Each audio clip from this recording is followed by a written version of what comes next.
আজি এই মুকলি সভাৰ সভাপতি তথা অসম কবি সন্মিলনৰ প্ৰাক্তন সভাপতি মোৰ বন্ধু প্ৰতিম প্ৰেম গগৈ ডাঙৰীয়া, এই মঞ্চত উপবিষ্ট ডাক্তৰ নিৰুপমা মহন্ত, শিৱসাগৰ জিলা সাহিত্য সভাৰ সভাপতি আৰু মোৰ কালৰ তেখেত সহকৰ্মী। তাৰ পাছত এই মঞ্চত উপস্থিত আছে আপোনালোকৰ সকলোৰে আদৰৰ, যাৰ অপেক্ষাত আপোনাসকলে ৰৈ আছে, নিতুমণি শইকীয়া ডাঙৰীয়া আৰু মোৰ মৰমৰ ADC জিন্তু বৰা ডাঙৰীয়া,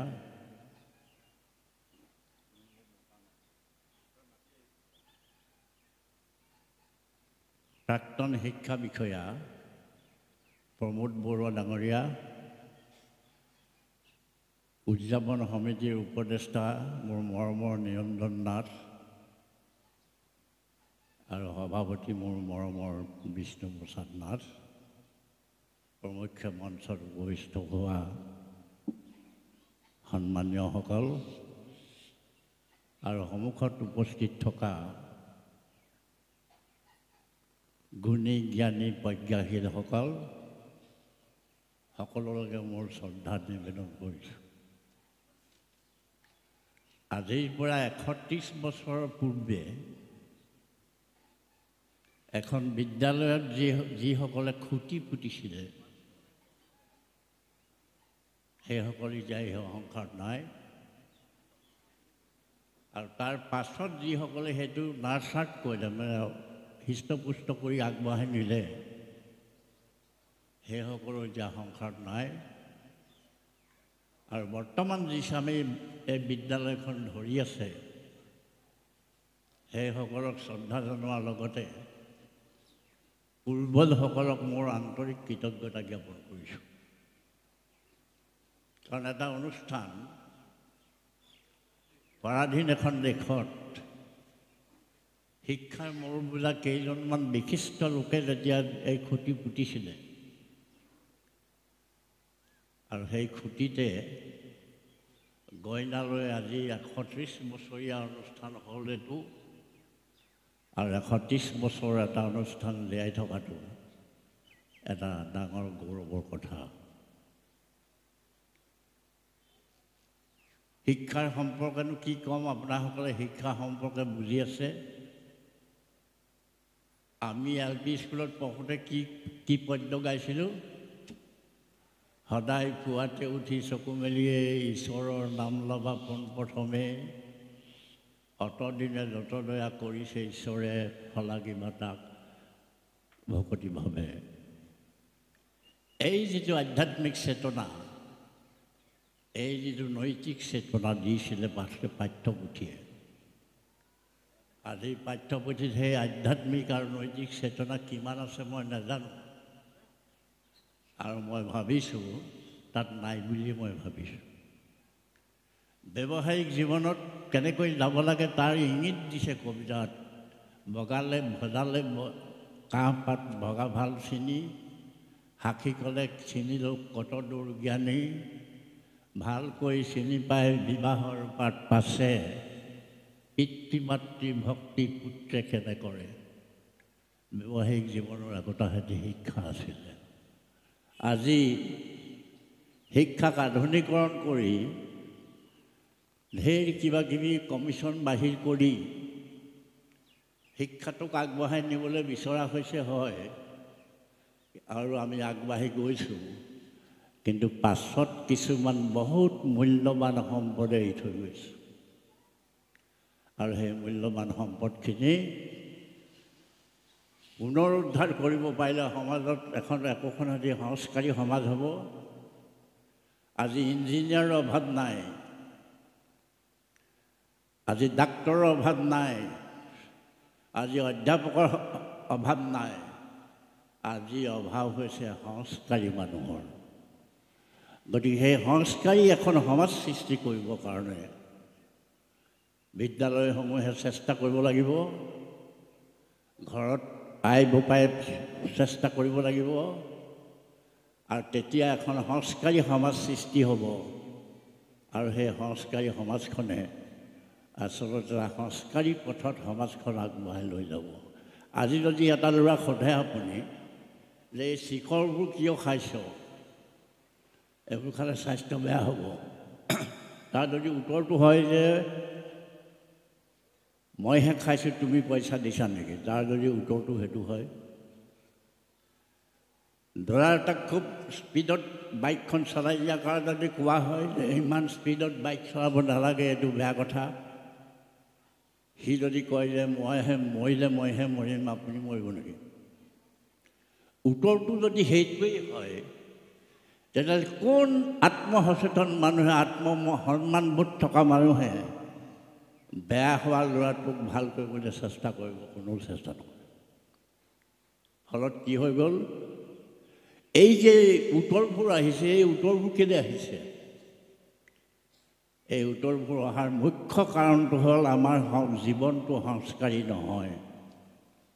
যেতিয়ালৈকে জীৱনটো সংস্কাৰী নহ'ব, তেতিয়ালৈকে তেনেধৰণৰ উত্তৰ অবাঞ্ছিত নহয়, বাঞ্ছিত সেইটো আহি থাকিব। আজি গোটেইবোৰে চিঞৰ বাখৰ লগাইছে নহয়, সমাজখন এনেকুৱা হ'ল, সমাজখন তেনেকুৱা হ'ল, চিঞৰ বাখৰ লগাইছে। কেলৈ? সমাজখন কোনে পাতিছে? সমাজখনটো আমিয়ে পাতিছোঁ। আমাৰ ঘৰৰ পৰা ওলাই যোৱা ল'ৰাকেইটাই সমাজখন হৈছেগৈ। আমাৰ ঘৰৰ ল'ৰাকেইটাক আমি কিমান সংস্কাৰ দি পঠিয়াব পাৰিছোঁ, তাৰ ওপৰত সমাজখনৰ চৰিত্ৰটো নিৰ্ভৰ কৰিব। গতিকে মুখ্য কথাটো হ'ল, এতিয়া মই আগতে কৈছোঁ, আমাক ইঞ্জিনিয়াৰ ঢেৰ হৈ গ'ল, ডাক্তৰো ঢেৰ হৈ গ'ল, অধ্যাপক অধ্যাপিকা ঢেৰ হৈ গ'ল, DC অৱশ্যে জিনটোহে আছে বাৰু, হৈ গ'ল। গতিকে এতিয়া আমাক লাগে কিছুমান সংস্কাৰী মানুহ। ইঞ্জিনিয়াৰ হওক, সংস্কাৰী মানুহ এজন হওক, ডাক্তৰ হওক, এজন সংস্কাৰী ডাক্তৰ হওক, DC হওক, এজন সংস্কাৰী DC হওক, তেতিয়া সমাজখন আগবাঢ়ি যোৱাত দিগদাৰ নহ'ব। কোৱা হয় যে the destiny of India is frame in our classrooms, যে ইণ্ডিয়াৰ ভাগ্যখন নিৰ্ণয় হয় আমাৰ শ্ৰেণীকোঠাত। ভাৰতবৰ্ষৰ ভাগ্যখন নিৰ্ণয় হয়, ফ্ৰেইম হয়, বনোৱা হয় শ্ৰেণীকোঠাত। কেনেকৈ বনাব? শ্ৰেণীকোঠাত সভ্যতা শিকাব লাগিব, সংস্কৃতি শিকাব লাগিব, সাহিত্য শিকাব লাগিব, বিজ্ঞান শিকাব লাগিব, প্ৰযুক্তিবিদ্যা শিকাব লাগিব। অৰ্থাৎ ভাৰতবৰ্ষখন গঢ় লৈ উঠিবৰ কাৰণে যিখিনি বস্তুৰ প্ৰয়োজন, সেই বস্তুখিনি আমি শ্ৰেণীকোঠাত শিকাব লাগিব। আৰু এতিয়া শ্ৰেণীকোঠাত শিকাবলৈ একো ক'লে বেয়া কথা হৈ যায়। শ্ৰেণীকোঠাত এই গোটেই বস্তুখিনি শিকাবলৈ আমাক আন্তঃগাঁথনিটো দিয়া হৈছে নাই? আমাৰ আন্তঃগাঁথনি নাই। গতিকে শ্ৰেণীকোঠাত আমি ডেষ্টিনি অফ ইণ্ডিয়া ফ্ৰেম কৰিবৰ কাৰণে, তৈয়াৰ কৰিবৰ কাৰণে আমি সক্ষম হোৱা নাই। আমি ভাৰতবৰ্ষৰ মাত্ৰ ভোটাৰ হৈছোঁ, কিন্তু ভাৰতবৰ্ষৰ এজন শ্ৰেষ্ঠ নাগৰিক, লেখত ল'ব পৰা নাগৰিক আমি হ'ব পৰা নাই। আমি এদিন ভোটাৰ হ'ব পাৰিছোঁ, কিন্তু শ্ৰেষ্ঠ নাগৰিক হৈ ভাৰতবৰ্ষখন ফ্ৰেম কৰাত আমি একো অৰিহণা যোগাব পৰা নাই। এই কথাখিনি নিশ্চয় অলপ চিন্তনীয় কথা, আৰু এই কথাখিনি অলপ চাবলগীয়া কথা। আজি সামাজিক পৰিৱেশটো কেনেকুৱা হৈছে? বাপেকে পিতেকক কাটিছে, পুতেকে বাপেকক কাটিছে, স্বামীয়ে পত্নীক কাটিছে, পত্নীয়ে স্বামীক কাটিছে, ছাত্ৰই শিক্ষকক মাৰিছে, ছাত্ৰ বন্ধুৰ মাজতে কটাকটি লাগিছে। এই এটা বিশাল পৰিৱেশ। এই বিশাল পৰিৱেশটো কেনেকৈ দূৰ হ'ব? এইটোৱেতো একেবাৰে শ্বাসৰুদ্ধ এটা পৰিৱেশতো মানুহ সদায় থাকিব নোৱাৰে। এইটো ভাল হ'ব লাগিব। কেনেকৈ ভাল হ'ব? এইটোতো ভাল হ'ব লাগিব। কেনেকৈ ভাল হ'ব? কেনেকৈ ভাল হ'ব? যে এটা পৰিৱেশ সৃষ্টি হ'ব লাগিব। আপোনাৰ ল'ৰাটো সংস্কাৰী কৰি ঘৰতে আপুনি কিমান দিন ৰাখিব? সেইটো এটা পৰিৱেশলৈ ওলাই যাব। পৰিৱেশটোত কি দেখিবগৈ? হত্যা, হিংসা, ধৰ্ষণ, লুণ্ঠন, মিছা বেচাৰে ভৰা পৰিৱেশ এটা পাবহি। গতিকে আপোনাৰ ল'ৰাটো ঢেৰ সংস্কাৰী কৰি তুলিছিলে যদিও সেই পৰৱৰ্তী সময়ত সংস্কাৰী হৈ থাকিবলৈ সমাজখনে তাক নিদিয়ে। গতিকে ছ'চাইটি কিলছ দি ৰিফৰ্ম চাইল্ড। ভাল সমাজখনে ভালকৈ উঠি অহা ল'ৰা এটা নষ্ট কৰি পেলালে। এই কথাখিনি অলপ নিশ্চয় চাব লাগিব, কাৰণ আমি জানো যে প্ৰতিজন মানুহৰ মনত পৰিৱেশটোত এটা চাপ পৰে, আৰু সেই পৰিৱেশটোৱে যিটো চাপ দিয়ে মানুহজনে সেইমতে প্ৰতিক্ৰিয়া প্ৰকাশ কৰে। গতিকে পৰিৱেশটো যদি সুস্থ হয় তেতিয়াহ'লে নিশ্চয় মানুহজনৰ যিটো প্ৰতিক্ৰিয়া সেইটো সুস্থ হ'ব, আৰু পৰিৱেশটো যদি বেয়া হয় মানুহজনে যিটো প্ৰতিক্ৰিয়া দিব সেইটো নিশ্চয় ভাল নহ'ব। চৰকাৰ ঢেৰ জয় ঢোল কোবাইছে শিক্ষা উন্নতি হ'ল। চৰকাৰী হিচাপ মতে 37 লাখ ল'ৰা ছোৱালী স্কুললৈ নোযোৱা কাজ। আমাৰ চৰকাৰে ভালকৈ জানিব 37 লাখ ল'ৰা ছোৱালী স্কুললৈ নোযোৱাকৈ আছে, আৰু আধাতে স্কুল এৰা ছাত্ৰ ছাত্ৰীৰ সংখ্যাৰো তাতকৈ বেছি। চৰকাৰে বনোৱা জয় ঢোলটোৱে ঢেৰ মিড-ডে মিল দিলেও আচলতে একো কাম হোৱা নাই। অসমত এটা কথা কওঁ, এজন MP লগত এখন মিটিং আছিলে। মই ক'লো তোমালোকে গাহৰিয়ে খোৱা চাউলবোৰ খুৱাই মানুহবোৰ লোৱাৰ মূৰটো কেলৈ নাইকিয়া কৰিছা? তোমালোকে খোৱাৰ লগত চাউল 15 কিলো দিয়া স্কুললৈ। ঠিক আছে ছাৰ, উপায় নাই নহয়। সেইটো কথা নহয় নহয়, কাৰণ সেইবোৰত একো প্ৰটিন নাই, সেইবোৰত একো কেলৰি নাই। তেনেকুৱা চাউল খুৱাই ল'ৰাবোৰ ডাল বনাই দিছা। গতিকে তোমালোকে খোৱা লগৰ চাউলৰ 15 কিলো প্ৰতিখন স্কুলত দিবলৈ ঠিক কৰা। তেওঁ তেতিয়া মনলৈ থাকিলে, তেওঁতো উপায় নাই আকৌ ভক্তিটো। গতিকে আমাৰ যিটো স্বাস্থ্য, আমাৰ যিটো চৰিত্ৰ, আমাৰ যিটো সৌজন্যতাবোধ, আমাৰ যিটো সামাজিক দায়বদ্ধতা, এই বস্তুবোৰতো ল'ৰা ছোৱালীবোৰক শিকাব লাগিব। যিটো ল'ৰাৰ মূৰটোৱেই নাই, সি এইবোৰ কথা কেনেকৈ শিকিব? এইবোৰ কেনেকৈ শিকিব? চৰিত্ৰটো যদি এবাৰ কলংক কৰি যায় জীৱনলৈ, সেই কলংক কেতিয়াও মোচ নাখায়। স্বাস্থ্যটো লাগিবই। Health and wealth go together. স্বাস্থ্য আৰু ঐশ্বৰ্য বিভূতি একেলগে যায়। সুস্থিৰ স্বাস্থ্যত সুস্থিৰ চিন্তা হ'ব, সুস্থিৰ স্বাস্থ্যত সুস্থিৰ মগজ হ'ব, সুস্থিৰ স্বাস্থ্যত সুস্থিৰ ধ্যান ধাৰণা হ'ব, আৰু তেতিয়া সমাজখন এটা গতিত আগবাঢ়ি যাব। এতিয়া আচলতে আমি কিছুমান উদ্ভাৱিকা শক্তিৰ কথা কওঁ। আমাৰ ছাত্ৰ ছাত্ৰীয়ে কেৱল পাঠ্যপুথিবিলাক শিকি আছে, মুখস্থ কৰিছে, আৰু এই মুখস্থৰ ফলত তেওঁৰ যিটো প্ৰজ্ঞা সাধনা হ'ব লাগে সেই প্ৰজ্ঞা সাধনাটো তেওঁ হোৱা নাই। সেইকাৰণে মই অলপমান কথা এটা কৈছোঁ। সেইদিনা এটা পঢ়িছিলোঁ, ফকৰা বুলি কয় যে কাপোৰ চুটি হ'ল লজ্জা ক'ত, কাপোৰ চুটি হ'ল লজ্জা ক'ত, ফুল প্লাষ্টিকৰ হ'ল সুগন্ধি ক'ত, গোটেই শিক্ষাটো টিউচন সৰ্বস্ব, গতিকে প্ৰজ্ঞা ক'ত। গতিকে প্ৰজ্ঞাশীল হ'বলৈ ল'ৰা ছোৱালীবিলাকক শিকাব লাগিব, আৰু তেতিয়া ল'ৰা ছোৱালীবিলাকে কিছু দূৰ আগবাঢ়ি যাব।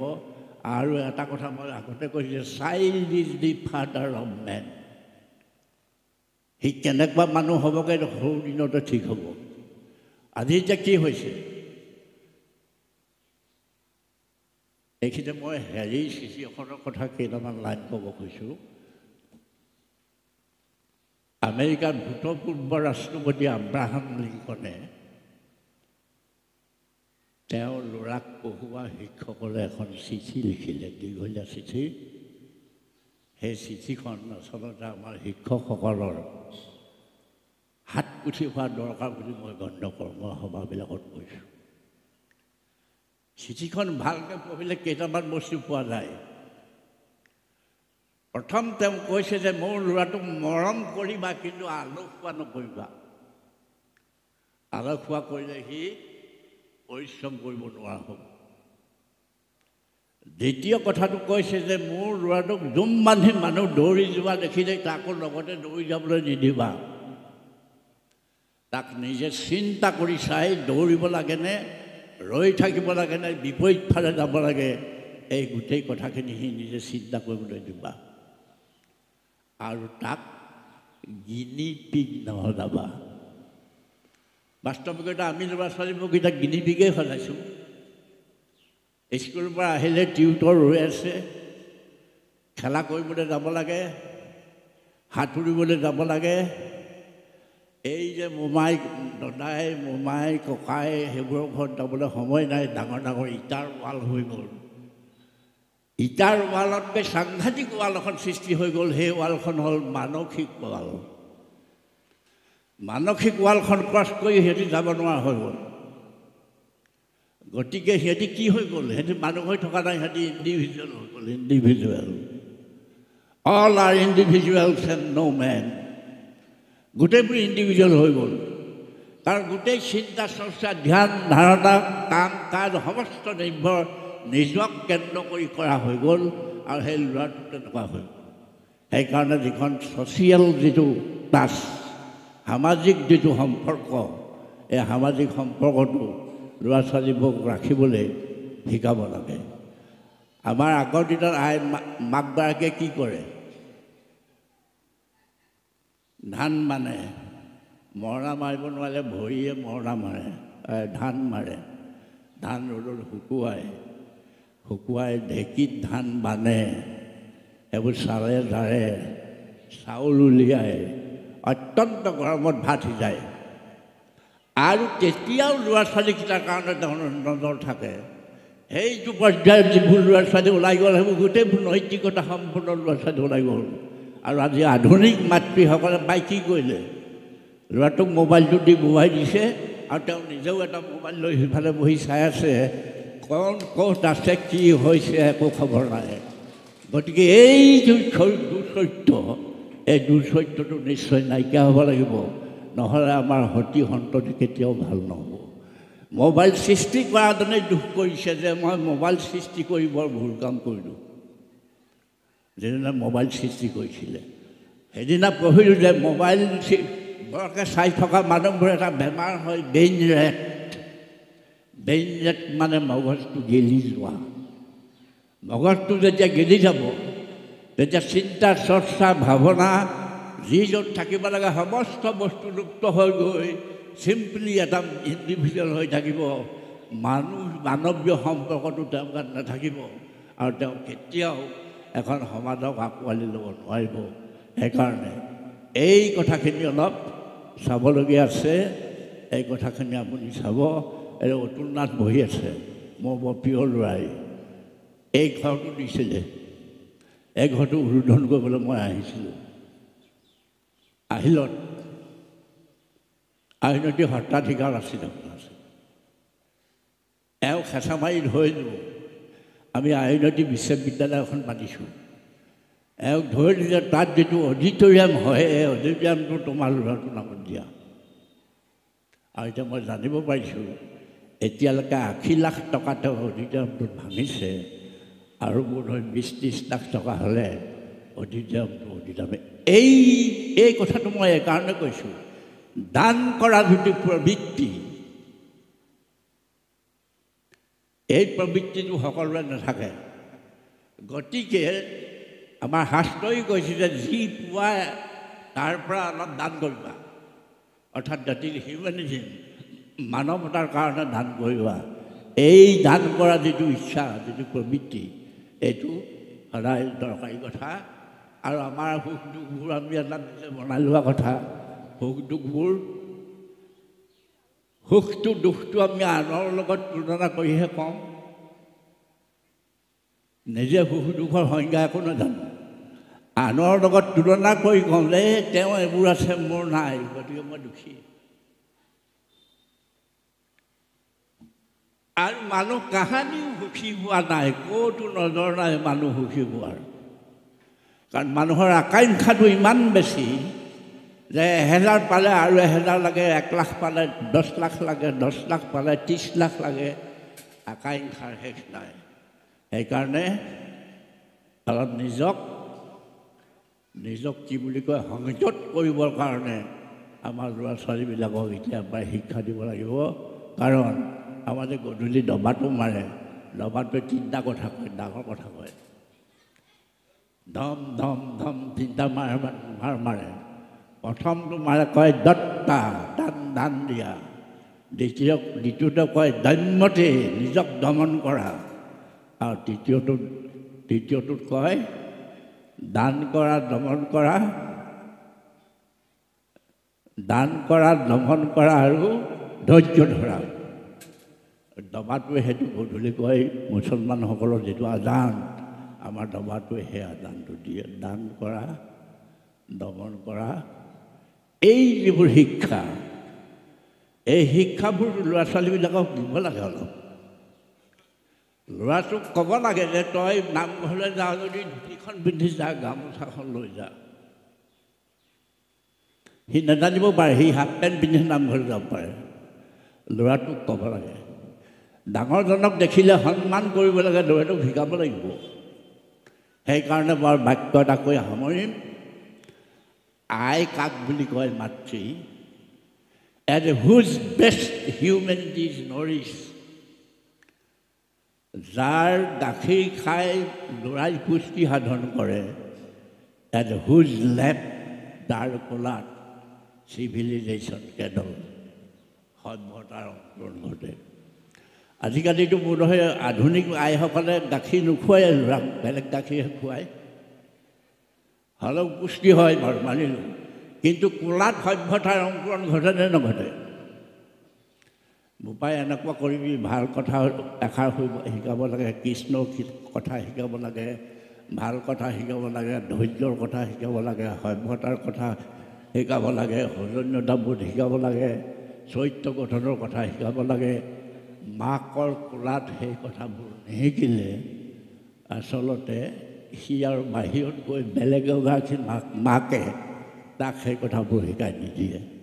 সেইকাৰণে গোটেই কথাটো মাতৃসকলৰ ওপৰত নিৰ্ভৰ কৰে, পিতৃসকলৰ ওপৰত নিৰ্ভৰ কৰে, বিদ্যালয়ৰ শিক্ষকসকলৰ ওপৰত নিৰ্ভৰ কৰে।